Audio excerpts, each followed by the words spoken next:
Hi, my name is Shelly and I'm here to share a story of how MDS has affected our family. My son Taylor was 13 years old when he was first diagnosed with myelodysplastic syndrome, refractory anemia, trisomy 8. In 2004, he underwent his first transplant. He went through the chemo radiation program regimen and he was discharged on Christmas. He was doing really well, and we were very naive as to how MDS can affect a person's life and how it can come back.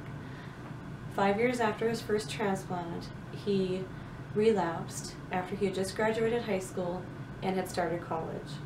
He was forced to quit school once again and go through the chemo radiation regimen and go through a second transplant.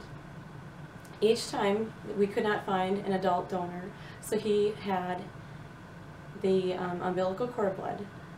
The second transplant wasn't working very well, so through a lot of discussions with the doctors, he was able to eventually get off some of the medications in which the transplanted cells did take over, and he again was in remission. 2 years shortly after his second transplant, Taylor had a heart attack. He had a 100% blockage in his right coronary artery and was rushed to our nearest facility, which can take care of that, which is 5 hours away. Due to the length of time that Taylor's heart had stopped, he had some anoxic brain injury, and it took him many months of recovery. He had to learn how to walk and talk again, and he had a full year of physical, occupational, and speech therapy. Taylor was doing well, though. He was a fighter, and he wanted to live. He wanted to beat the odds, and he always wanted to fight MDS. Shortly after his heart attack, it was actually probably a year and 2 weeks later, in 2013, he relapsed with myelodysplastic syndrome once again. This time the disease was a little bit worse than the other 2 times. Taylor actually could not have another bone marrow transplant due to his heart issues, and so he started some chemo.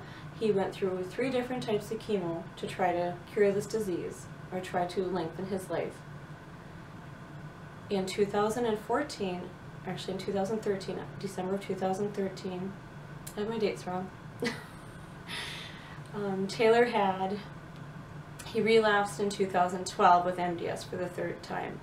In 2013, Taylor had a blood clot in his heart and had to have open heart surgery.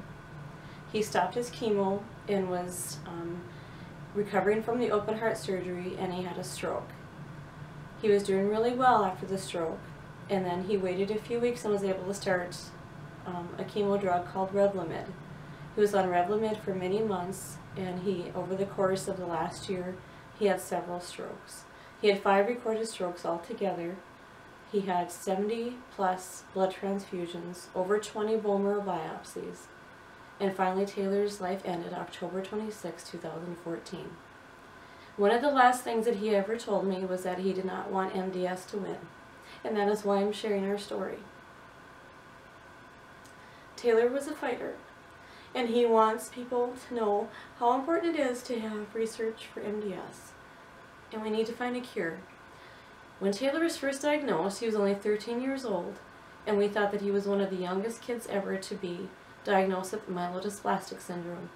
In the past few years, I have learned through research that there are several other children that have been diagnosed with myelodysplastic syndrome and have very short lives too.